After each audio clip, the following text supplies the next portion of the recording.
Hello and welcome back, everyone, to the MGLA channel. Today, I'm very, very excited as my guest today is single-handedly one of my favorite members of the community, none other than Keenan Meadows.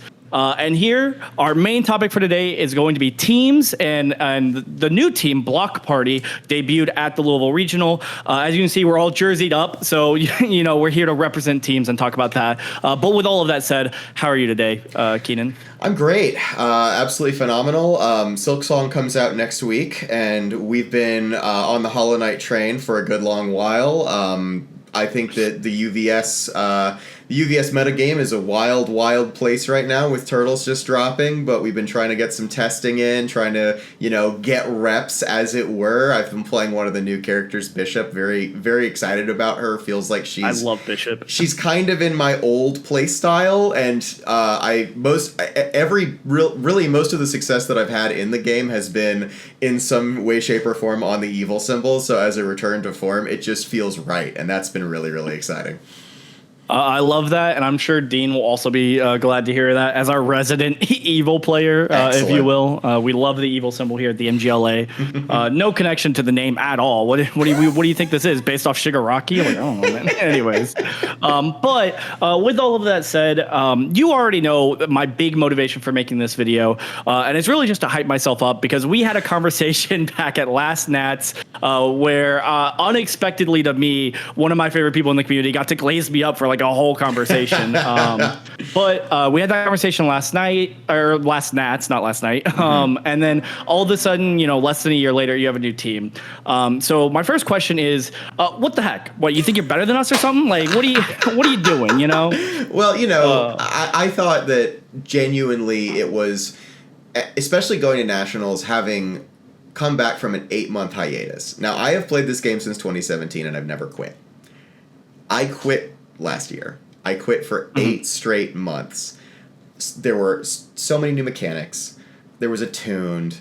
There was all this stuff happening. There was, the UVS games was not putting their best foot forward to the community as a whole. And it seemed like a great opportunity to be like, hey, you know what? I've had my time. I've done what I'm here to do. I'm ready to bow out. And then I come to Nats. Because suddenly it's like, well, Worlds is right around the corner, and I don't miss Worlds. I always go to Worlds, and that's still true. Yeah. I still made Worlds. Exactly. But at Nationals, I'm going there, and I'm looking around, and I just see teams.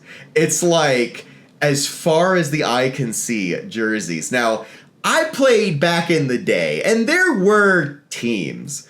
But there were not teams like this. There were so many people repping their favorite, their favorite colors, all of their friends getting together to play. And it really brought me back to a lot of that camaraderie that I had coming up before we had all of these mass-producible jerseys and all of this, we didn't have Discord back in my day. We just showed up at people's houses and did whatever. But even then, it's like you're finding individuals who want to come together to be better. And when I saw all of this and I'm looking around, and like it's always been back in the back of my head, but I have a problem, which is I have a really hard time keeping up with stuff for a long period of time sometimes. Like teams are nothing if not a obligation. You have to be there for your team. You have to test for your team. And so I've never pulled the trigger, but walking around, seeing all those people, seeing everybody, decked to the nines, I was really interested in the concept of it. But at the same time, I was intimidated because, again, I'm not ready to necessarily like spend a bunch of time every single night, trying to test. And so you having, helped begin MGLA, or maybe beginning MGLA. I don't 100% remember the history, but I think we talked about it. It was all me. First of all, yeah. So you being the genesis point of MGLA, the single tip of the pyramid that let the scheme lay itself out in its perfect pyramid shape. It really King's Court. Who honestly, I don't know. I don't remember. But that was one of those like I was excited to get the chance to talk to you, Justin. We met at a bunch of other tournaments, we've seen each other a bunch, so it was great to get an opportunity just to kind of sit down and ask, how does it work? Because you don't know, and like you guys are running a successful large team. It's not just that you guys do well at tournaments, it's that you have a large number of members, all of whom are doing well at tournaments. And so to, sustain that level of players, imagine that's going to take a lot of, ideating, testing nights, trying to, deck build and share all that sort of stuff. So what it was really nice to do is get to sit down with you and just pick your brain. And honestly, the more I heard, the more I was like, okay, I don't know if I have the people to do this. And it was crazy because I was like, I don't know who in the community who isn't already on a team that I should be getting. But I have, a lot of other people inside of my circle. And I think this kind of goes to another sort of question is like, who is in Block Party as like the genesis of it was like, I talked to my friend Ben, and Ben was like, I'm excited about this. And I talked to our friend Clinton, who's excited about this. And I talked to Basil, who we met through Clinton, and he's excited about this. And we're like, you know what? I think we can commit. And it wasn't until that happened, it wasn't until Worlds, actually, where we sat down, we all went to dinner, and we said, after dinner, we had a really great time. We went to Susaru, which is right over by the Sheraton. It was walking distance. And we sat down and we went, we can do this. We can form a team. Let's do it. We're doing it over sake and Wagyu. And we were like, let's go forth with it. But I really appreciated a lot of your insight because it kind of helped me get over my personal fears of not knowing where to start. Right.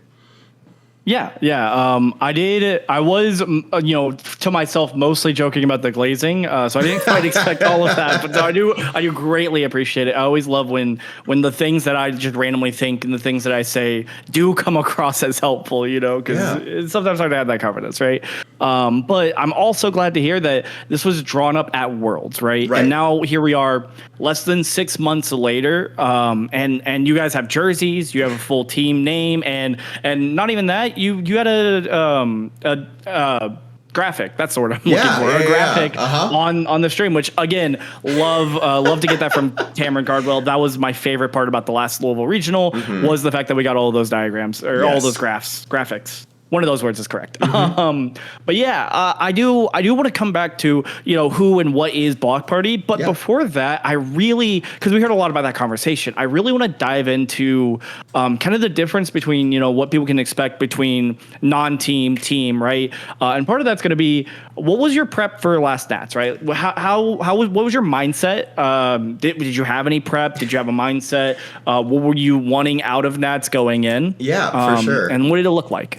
So Nationals last year was me coming in after 8 months of never playing the game and being like, all right, so I don't have a team. Ash hasn't really been playing the game. We have a locals, but it's people kind of like a lot of people stop showing up to it. The problem is Atlanta, spread out city. It's a commuter town and everyone lives in different areas. So to get a group of UVS players together is a 45-minute trip at minimum. And to some people that's easy and to other people that's your entire weekend. And we have a really hard time sustaining that. So we didn't have the prep. Preaching to the choir, unfortunately, but it is what it is. So I didn't have a whole lot to test in terms of people. I believe I engaged Ben Lambright, who I've known since we were 8, and I was like, let's get some Ghidorah games in or what have you. But I didn't really get an opportunity to test, so a lot of what I try to do is immerse myself in content. And one of the people who plays the game, little-known streamer by the name of Tam Cardwell, had just released a meta video about how amazing the character Rodan is. Rodan, a 7-hand size defensive aggro character. Some could call that my bread and butter. I've got a little bit of a reputation from really, really, really old school UFS of really liking blocking. Notice I said UFS instead of UVS. That's how old we're talking. Regardless. Exactly. Blocking is my bread and butter, and I also like to find ways to kill people. So I'm looking at Rodan, and I'm like, all right, I'm going to play the Rodan that wins the game, because everybody was talking about how this character was just going to dirtle for ages, and I'm going, great. Ice Sword Execution is 10 damage. Repeated Smash is just powerful infinite EX. damage. Yeah, it's infinite damage. Just have an infinite momentum, and you've got infinite damage. Exactly. There was the high velocity slice that's going to get you that free momentum. You get rejuvenating smash to draw you all the cards you need on defense. Battle for dominance removes the card from your card pool. You've got a fully clear card pool in like a 9 hand size and 23 life all of a sudden, and you're sitting there going, "There's no way I could die." It's unbeatable. Turns out I could die. And the way you die is by playing in the second round Jacob Johnson's Ymir deck, which just goes lunge, Tetra, Mikasa's Flying Knee Strike, Midst of Despair. Are you dead yet? No, Mikasa's Flying Knee Strike, and all of those are on 5s. I will say, Jacob Johnson and his Ymir deck are why I didn't touch Rodan for much Nats testing at all. Boy, was I dead. Running into the advantages of a team already, apparently, because I knew not to touch Rodan. And Jacob Johnson is also a player that I'm completely free into. Like, I don't think I've ever beaten that man, and I consider myself to be pretty good at the game. But like, for some reason, me and Jacob's play style is just like me standing there with a protest sign and him just bulldozing me actively. It's just the saddest. It's a sad sight to watch. So yeah, that was eye-opening, right? Because that was my taste of the meta. That was Titans that transform, which was the big thing. That was before backups were like, oh, we gotta do backups, because most people were ignoring them. I tried to ignore them for as long as I possibly could, because I was like, to be fair, we're still ignoring the set 1 backup, so not much has changed. We just printed some good ones, apparently. You know, but 100%. I'm like, what is this asset that you can kill? Why do I want to play this? That sounds stupid. Exactly. That kills itself, nonetheless. Yeah, you know. Yeah, exactly. It's ridiculous, and yet somehow it wins a regional. So go figure. But yeah. So I got bulldozed. I had a couple other matchups. I played against a Chaos Knot that was playing Godzilla, and I barely lost to that one. And I was like, okay, or I was playing a Godzilla package, and so I was like, okay, there's a lot of offense in the meta right now. The best defenses that exist are having a hard time holding up to it, in my estimation. I think there was still a Rodan who topped, but even then, it's like you can't. It's not an auto win to play a character that's going to get, -4 speed on face, which is kind of a wake up call. And so that absolutely crushed me. So it was actually my worst performance at a major that I can remember. Really? Yeah. And so that gets to be your wake up call, which I think is fantastic, because we're now looking at 6 months later, and that's not what you're saying, which is great. But we have a little bit more to get to that, right? Yeah. So I wanna ask one major question from that conversation that we had. We already covered it for the most part, but I gotta know for myself. I just have to know: did you walk away knowing you'd be part of a team within the year? No. From that conversation, I did not. Okay. I absolutely did not. It was not until Worlds, and that was really where we went. Don't get me wrong. It was at the back of my head. It was like here going, but what if you just got to find the people who are interested and want to play and want to get better with you and all this sort of stuff. And it's like, it's daunting, because you go out and you're like, okay, I want to ask people that, I've played with before, but they could have other prospects, they could have other things they're doing, and I don't know that I'm willing to be that reliable team member who is constantly in the call, who's constantly going, hey guys, anyone up for a game? And so that was that I had to cross that hurdle to get there. Yeah, of course. And that is like the most important part, is like at least one person on the team has to like kind of follow that. Otherwise you do just, kind of dirtle. And like there have definitely been events that even in the last year, right? Like I think the first year of events, not really the first year. I think going into Atlanta and Nats are like where, our team personally, the MGLA, performed the most, right? And also Worlds, but like Worlds less so, because it was mostly the people who were already in Worlds that were like very excited. And then I kind of took not some time off, but like I kind of didn't care if I LCQ'd Worlds, which like isn't the best mindset to admit to, but sometimes we're feeling that way, right? Sometimes we just don't like the meta at the time, which I've gone back and forth. But Either way, having someone who's constantly there is important, even if it's not every person on the team. And then even at the same time, if you see all of those messages and you never respond, it's like, oh, am I failing someone? So that kind of mix of responsibility, but also pride in your team is so neat, but also like so daunting at times. But with all of that said, we've gotten through Nats, we've gotten through that conversation.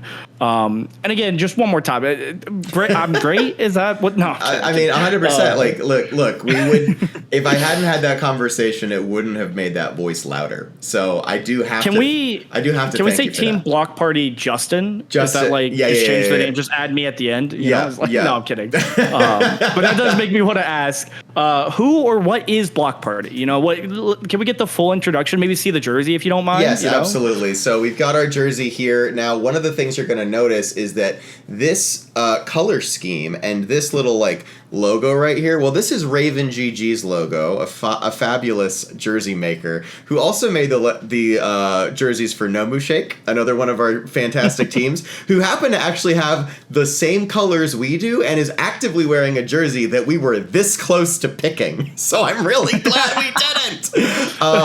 The graphic actually, so my mom and my sister are both incredibly artistically talented. Both of my Universes cards have my mom created both of them. One, she did some superhero studies, and so she did the art for that, and then the other one she did kind of in like an older art style. And so second, we're like, hey, we need a team. I already have some people I can reach out to. And so my sister did a couple of roughs, and we settled on, like, we had 3 different options, and then our favorite one was we got to choose the one with the shield and the little party favors. The nice part about Block Party is, again, I'm a little famous from old heads for being pretty good at the blocking mechanic of our game, which I think is one of the hardest to master and most satisfying to succeed at. I think that when you're doing good defending and blocking and like making the right calls, you are operating on another level, that on the top level of this game's like satisfaction rating. When my opponent has strung out 8 attacks and I'm sitting there at 1 life going, you can't pass a 9th, I am winning the game on so many emotional levels. There's like the serotonin and the dopamine are just like firing, and I'm like, all right, we're there. Never mind when they're fully tapped out and you're at 1. Yeah. Like if they could pass that 9th attack, you're just dead. But you're like, nope, I did the math on attack number 1 and knew exactly which ones to take. Which 100%. Like probably isn't true, but we make them think it's true, and then we just win on the next turn. It's great. Yeah, so that's so the concept of blocking, and then of course I also taught Ashley how to play the game, and she's on the team, and she's also a very proficient defensive 7-hand size player. When she's at the top of her game, when she won her card, she was playing Lord Raptor, who breaker 2'd on every single attack and got to pick free blocks up, and she's like, I got 19 life and I'm living the dream. There's nothing that can touch me. And so like the concept of Block Party really stood out. We had a bunch of different names kind of go off in the Discord, and we were like, you know what, this is going to be what we go with. And then when we saw this design, we were like, let's get the jerseys printed. This is awesome. And then it was actually really cool because Tam noticed all of us sign up, and then he reached out to me directly over Discord. I didn't even know he was doing this, and he was like, hey, do you have a Block Party logo? And I'm like, that's insane, but yes. Please, for our debut, we don't even have our jerseys yet, our knockoff Nomu Shake jerseys. Could you please? I absolutely love that. Because I remember getting that message and being like, oh, this is, because I got a similar message from Tam, being like, this is so cool. Yeah. But not having as much surprise, because I've talked with Tam. I mean, actually, if I remember correctly, Tam was even like partially in that conversation about teams and stuff. Yes, he was. So, we had... he knows I'm part of Team MGLA, and that I am the forerunner for that. So it was less of a surprise and more of a surprise about them doing the graphics at all. So to know that he saw new teams, it was a complete surprise to you all, and you got to debut that fabulously. Oh, it just warms my heart. It warms my heart, It was top notch, and honestly, I want every stream to look like that moving forward. It was such so much love and care was brought in, and also never having downtime other than maybe the fire drill. I don't know if they kept streaming through the fire drill or not, but like having the continuous, like I watch so many, anytime a UVS stream is on the weekend and I'm not out doing something, I have it up and I'll be cleaning or, doing some deck building or playing a Switch, whatever. And I'm just like, I'm always engaged. And as soon as it hits that we'll be right back screen, it's just like all of the wind out of the sails. We're locked in a prison of Schrodinger's stream. Will it turn on? Will it not turn on? And so it's really nice to like, it's really nice to not have to worry about that and just be like, the content is there. I get to watch the content. I get to see players playing really cool and good decks. Like having the second table where it was like some of the more offbeat stuff, super cool. Like it was just a really great stream to watch. I really hope they continue doing that. Of course. And that was definitely my biggest takeaway from Louisville, for sure. And then I also want to know, so we now know who and what Block Party is. I want to double check, you guys talked at Worlds. What did the real forming look like? Did you make your Discord then or was it still kind of a few months out, It was, so I think what we had talked about doing that, and then Ben Lambright made our Discord. He's pretty Discord proficient. I'm pretty famously not as good with technology as I would like to be, and that I lost a match and I lost a game at Worlds LCQ for that. So Ben creates the Discord and he's like, all right, let's just drop some channels on there. We'll have a deck list sharing channel and we'll have a couple, gaming channels.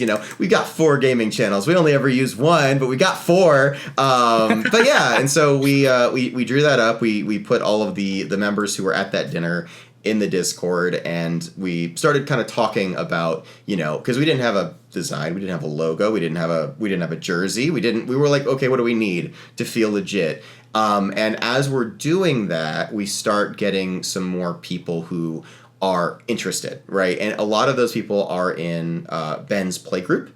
And so he's got, he's got a lot of people around like the Chicago the Rockford area, because he's relatively close to there, and I think he's actually moved very close to there since then. And so that's where we picked up River and Trent, Austin, I believe, as well, is sort of from that area. But we've got and then Nilo as well. So we've got a couple people who came in from there, and so we slowly people started piling into the server, and it was like, okay, great. Now that we've got a number of people and we've got, concepts of a logo, who wants to pay for a jersey if we did a big bulk order? And we only had, I want to say we've got like 10 or so jerseys. At least 2 of them are for significant others that don't play the game but want to represent. One of them is, of course. One of them's from one of our friends, Chris, he's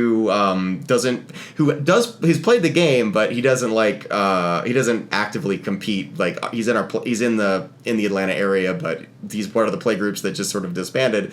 But we're like, great, we'll make some people's jerseys who aren't going to use them at all, but they're going to be cool because they're going to be repping our colors and repping our logo and everything like that. So as we sort of brought that together, it took a couple months, and then we finally got the logo solidified, I want to say like a month or 2 before Louisville, and then we had to place the order and get the jersey all designed, and then we placed the order prior to Louisville, but we knew there was a very slim chance that we were going to get the jerseys in time. We didn't get the jerseys in time. I think we got it like less than a week after we got back, which was kind of sad. That's the worst. But at the same time, it's like everybody's coming here for Atlanta.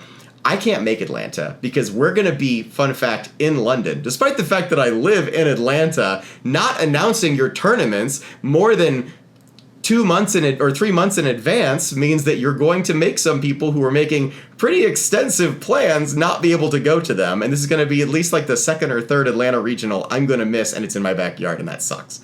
But so now we're going to have everybody come in. We've got somebody we can hand the jerseys off to, and they will disperse them, and then we'll be jerseyed up for Atlanta. So the team members who are repping, which is I believe going to be a good portion of the team, are going to be out in force. So you'll see our jerseys out there, even if you won't see Ash and I.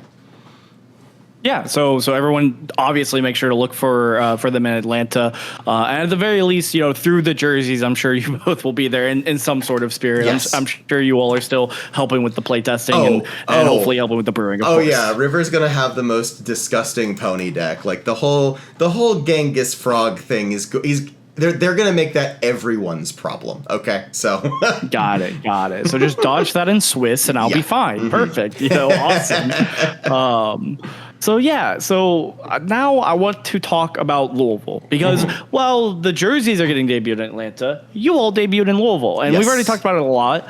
But I want to know how, other than being off for 8 months, that's an obvious difference for your prep between Nats and Louisville. But how else did your prep going into Louisville change? So, what did you gain by having this team? Yeah, so gaining by having this team, I got a lot of matches into Ghidorah, which is a very polarizing matchup. It doesn't make you good at the game. It makes you good at playing against Ghidorah, and against Pony, is also a very polarizing matchup.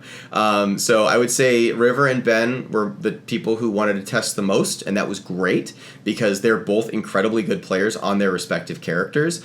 We as a team needed to, I think one of the ways in which we need to get better, and something that I try to do when I sit down against, especially players that I know are going to be going to these large tournaments, is go, hey, I got the UVS Ultra links from the last tournaments, and I've got my own spin on some of these hyper-competitive characters. Let me drop those in. And so that's actually a lot of what I've been doing, because again, I can't make it, so if I'm not going to be able to make it, but I'm going to help people prep, my objective is to find them the matchups that they don't know, or that they might know sort of, but a player who doesn't have, and I'm not trying to, get up all on my soapbox, but somebody who isn't, who hasn't been playing this game for 17 years, they might be putting a character together and then playing it a little suboptimally. And if they want to play against somebody who has a lot of experience playing this game regardless, I'm happy to sort of stand in for that and show the best version of that character that I can provide.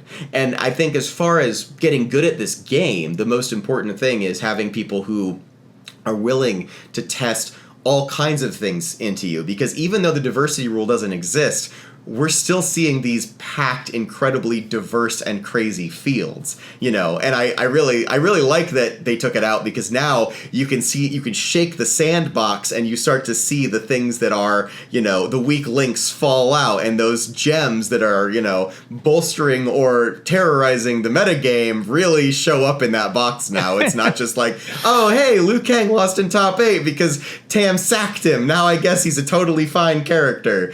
Sorry for the dinosaur bones, but that's that. Now you could be like, oh, hey, Zeke Warchief was number 1 and number 2. Yeah, exactly. I think we're gonna see this character a bunch more. Is there a semblance of a problem? Maybe yes, maybe no. We're gonna keep an eye on it, right?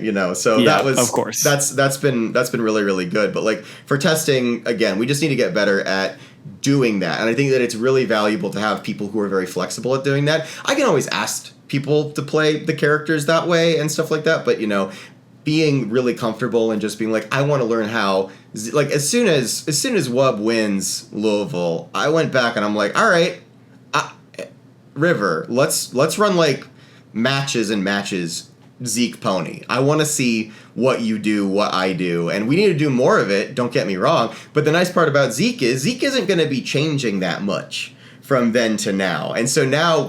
exactly. Right. So not only do we have to play the stuff that is good from the old meta, we also have to figure out what is broken in the new meta. And so, that portion of it, there's a deck list channel that we've got in our channel, I guess, that are on our Discord that anyone can just drop stuff into, and so we're constantly trying to we'll post fun stuff, and then we'll try to post stuff that we're really working on and ask for feedback and try to get responses and things like that. And so far a lot of it in the new meta has been funsies, but you don't get to the broken stuff without playing some of the funsies stuff and feeling how it interacts together, which I really like. Exactly. There's definitely a lot of cards from, TMNT, and this is true with every new set, but there's a lot of cards that people almost certainly have not considered. And the second you do, you put it, because it's like, oh, this card sounds fun. And it's like, oh, no, this card's broken. Wait a second. No, I just, this card's great. It's perfect. So. It's funny because Tim Keefe released his, Sotonis on YouTube released his Turtles opening video. I think it was today. And first off, if you get an opportunity, anyone watching this video, highly recommend going and watching that, because What he's doing absolutely. is he opens a pack and then he looks through all 10 of the cards and he finds one and pulls it out that he wants to talk about. And so I got to hear him talk about, I want to say it was Singing Fish, where he's like, I got wrecked not reading this card correctly because I flipped it and I didn't realize that after you miss on the call, it goes to the bottom of your deck. And I accidentally, I called it, I think he like called attack and it was a foundation, so he lost the 5 check he needed to like win a game or something along those lines. And it's just like, you listen to people try to understand, like, the first time you read a card and you're like, I know what this does. This is just it's just destined on a form. It's just destined, surely, right? right. It's just destined with extra steps, but in reality, that extra sentence is you read that paragraph. It's the whole, yeah, exactly. It's the whole ball game. So it happens to the best of us. But yeah, it's been really weird, like trying to learn what everything does and being like, okay. First thing I do is I'm like, I played Rocksteady in the pre-release at Gen Con. I was like, this character is insane in our pre-release, plus 5 damage on everything. And then I'm like, all right, this character is garbage. And then I built a Rocksteady deck yesterday because he's cool. He's plus 5 damage on stuff. That's awesome. And there's a lot of cool support. It has to be good. Hey, it's definitely going to kill somebody. So yeah, exactly. Someone cannot handle 5 damage. Yeah. Godzilla certainly does win some games. Yes, 100%. All right. Yeah. So that makes a lot of sense, of course. And now that we've talked a lot about prep, how did Louisville end up? How did the event itself feel different with the team? How did because I know it was kind of like lamenting from Nats, of course. Yeah. Because it's like, oh, I wish I could have done better. For sure. This I get to see all these people with jerseys and they look like they're having a lot of fun with people. Yeah. Did you get to grab some of that glory, if you will, from Louisville? What I would like to say, so we only had one person get into tops, and that was River. And River is also the person who was testing the most in our Discord. And I told them that, and I mentioned that, like, while we were at like a team dinner. I was like, look, y'all, if you want to top, do what River did and show up and get the reps, and you're gonna do great. Like, I got top 32. I got matched into River round 1. And the funny part is, I'm playing this aggressive, like, clear your card pool Burt 2 list that I got to sit down and do a video with Constantine, to which I'm very grateful. And we sat down, and I'm like, look, this is, we're out of testing. And to be fair, I had a really good record against their pony deck. Like, I think I was like 80% favored in that matchup just on the test games that we played, and they smoked me. And it was like, all right, cool. I sat down. I brought this deck to be mindless aggro. River brought their deck to be mindless aggro. And then to see them keep winning throughout the thing. And, I fell a little bit short. I didn't have as good of a Rodan matchup as I thought I had. Sue me. But at the end of the day, I got top 32, which is not top. And top is pretty consistent, genuinely, when I get to play. Like, I tend to find top cuts more so than not, but even then, getting to see River succeed and knowing that it's because they put the work in, not just in our Discord, but also going to locals and playing with all of the incredibly strong Rockford players, is like, I felt like I got to be a part of their success, even if I wasn't there. And I think that that's one of the things where you only really get to feel that with people that you work really, really hard on the game with. Like, when Ashley won, I was like, the only reason she plays this game is because we started playing together, and she just wanted to know about what we were talking about when we were when our card friends would get together and we'd be talking about, like, the new Mega Man set or whatever. And she was like, just show me how it is so I know what's going on. And then, like, 2 years later, she's the world champion. And it feels so amazing. And I feel like, as her coach inside of that, I got to help bring her up. And, I've been a piano teacher. I do teach in my role. I currently have a team that I manage at work. I try to do the best I can to teach and bring people up and bring all the account managers on my team up. And that teaching piece feels so good when you start to reap the benefits of others' successes. And it really does. Even, and again, I'm saying a lot of this is like, I'm not saying that I am the one who got them there. I'm just getting to say that being a part of it feels amazing. So yeah, I think that's been the biggest high of being on the team, because other years, if I just got top 32, I would just go outside and like kick the dirt and just like, you know, full on like 80s movie, just like, we didn't get there, blah blah blah. But when, you know, you get your friends in, or you help them to succeed, and you show them other matchups and other ways of playing, and you run decks into them that you know are going to be there, and then they do really well, you're like, this is what it's about. Yeah, exactly. And to really show, you know, selfishly show people the true difference it can make. You know, I've talked about it many times on this channel before. Nats top 16, little embarrassing for me. The orange ones don't exist in my graveyard. I don't know or my discard pile. I don't know what anyone's talking about. But I talked about this in the recap video we did for Nats, and how, or I think I did. I don't know. If I didn't, I'm talking about it now. But, you know, specifically after Nats, I really was disappointed in how I did. Like, that was stupid. Like, I threw away 2 different games, and Josh Atkins, great player. He did what he needed to do. But I literally talked with him about it. I literally threw those games away. It was like, yeah, I mean, I'm glad that I did what I needed to do, but like, you know, at least one of the games, it was guaranteed throwaway, right? And I remember, you know, I was gonna try and just go up to my room and just be, because I knew I was mad. I knew, and I was just gonna be mad for like 3 hours and then come back down later. And I remember, you know, I got like to the elevator and I was like, nah, my friends are here, my team's here. And I walked back in the room and was like, I'm gonna be sour for the next hour, and like let people know around me that I will be sour for the next hour. I don't want to talk about it, you know, but that I'm gonna exist with my friends. And it made the world of a difference, because then I got to see the absolute best and most useless finals match of Team MGLA Corey versus Team MGLA Travis, because we ran that match about 50 times on the interwebs. Yeah. And we knew how it went going in. We knew that if Travis lost, it's because he gave up. It's because he forfeited, you know? And it's like, I got to watch that, I got to experience with the team, and it really does make that much of a difference to be there with your friends, be there with your teammates, and share in the victories. And it's already MGLA versus MGLA. So you've already won, and it's not even, the finals isn't even over.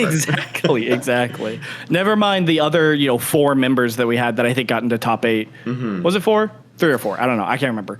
It's, you know, almost a year ago now. So, but yeah, I'm so glad that like that other teams are feeling the same way, you know, because you get to sit there and you know, you get your performance, and maybe it's not what you wanted, right? Go be mad for an hour, but then you get to have dinner and celebrate with the person who did do well, and it's so fantastic. I remember from Louisville, I also didn't perform quite as well as I wanted to, but I also built my deck like 3 days before the event or something stupid like that, in like classic MGLA Justin fashion of not doing enough prep ever. But I got to still celebrate with the team afterwards and give Wub his congratulations on winning, and nothing feels better. Literally nothing, except winning yourself. But, you know, sometimes we literally can't win every event. So I have another major question for the event itself. As you said, it felt better with the team. I want to know, because we've talked a lot about how it feels, or, you know, what we do as a team. Did you guys have a ritual throughout the event? Did you guys do any, like, did you walk up to each other? Like, for us, for example, like, we usually find each other between rounds, report to each other, thumbs up, thumbs down, and like, that's our like code, and it's not a sophisticated code, but it's ours, you know.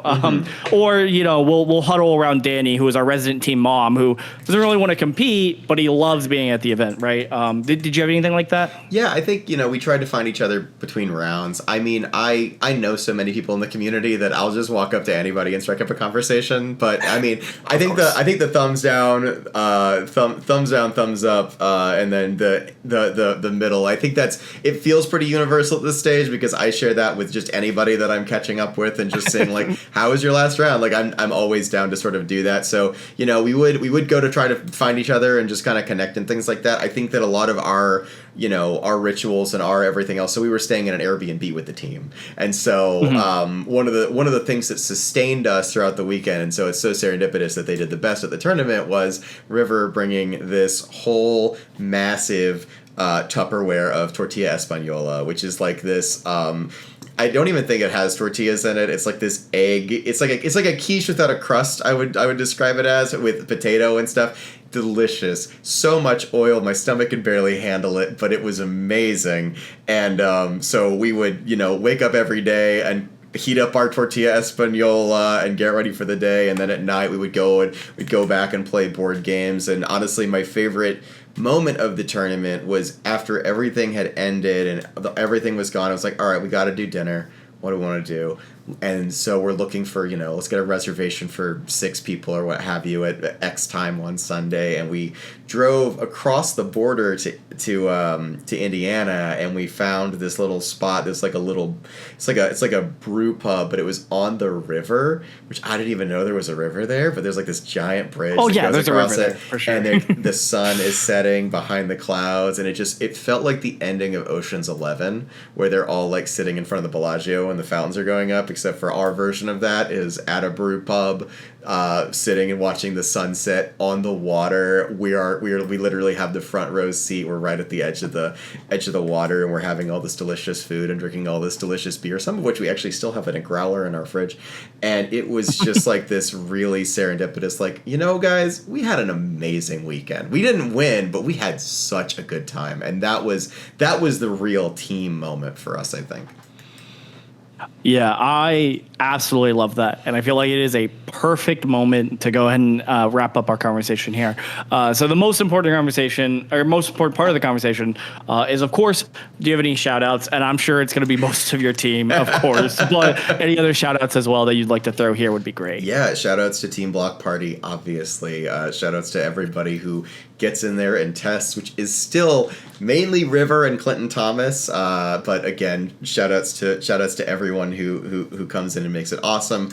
I will always shout out Sean with Rochester CCG. The man is the reason we are having as many tournaments as we are. He's actively running a lot of this stuff by himself. I mean, not by himself. He's got an amazing team that helps him out, but he's helping coordinate and do all of this stuff with UVS games, as far as I understand. And he kicks ass, and he is not. I maybe he's appreciated enough for it. I don't know, but I love the work that he does, and he has really, I think that even though regionals aren't perfect, like, there are plenty of things to be mad about, he is doing the best with what he has, and I think that he is absolutely killing it. And then I think those are my shout-outs. And Justin, shout-outs, if I could glaze you a little bit more, shout-outs to you for, Say no more. Say no more. putting that seed in the back of my head of like, hey, we should start a team.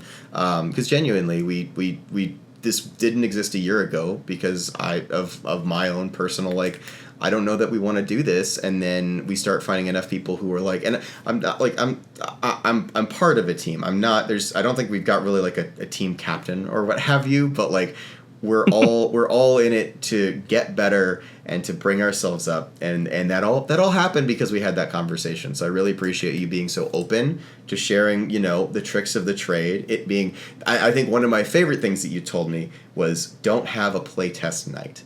And I think that's really because people will not show up for it. People just don't and they won't test outside the night either. Right. And so you just end up with a situation where people are not showing up ever, and you go, oh, okay, so this is nothing to you. But in reality, we're all busy people. We can't say every single night, every single week is going to be perfectly pristine. And in reality, if you just have a spot that's just like, hey, want to get some games in today, people will respond, and it happens organically, and it's a lot easier to do than manufacturing it. So I think that was definitely some of the stuff that stuck with me.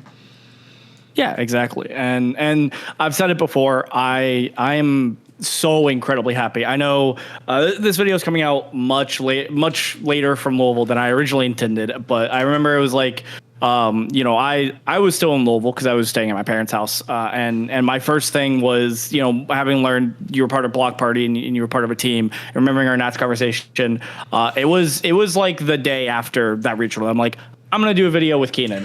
And Dean was like, well, I'm going to do a video with Keenan. And then Dean was like, mine's first. And it's like, oh, whatever, man, I guess. No, honestly, it was just definitely the deck was much more important to get out on time. And I also need to get out from Louisville, so I had a little bit better of a recording setup. So, but yeah, I'm glad. I'm so overjoyed that something came of that conversation, and that when you guys do win Worlds or your first regional or whatever, that really it's my win. I'm just trying to collect all the teams' wins, if I'm being honest. Justin, of course. When you're right, and you are always right. So. Oh my gosh, this I don't think my ego can take it. I don't. We gotta cut it off here. We gotta cut it off here.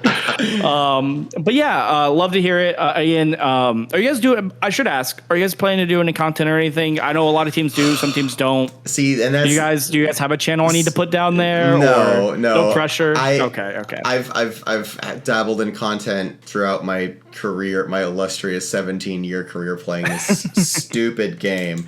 And I will, if I feel really like I need to post something, like I recently wrote the article about Sweeping Daggers that got so little engagement that if Coping with Cardboard never picks up any of my articles, I will not blame them. But I had written that, I'd actually written that months ago before Louisville.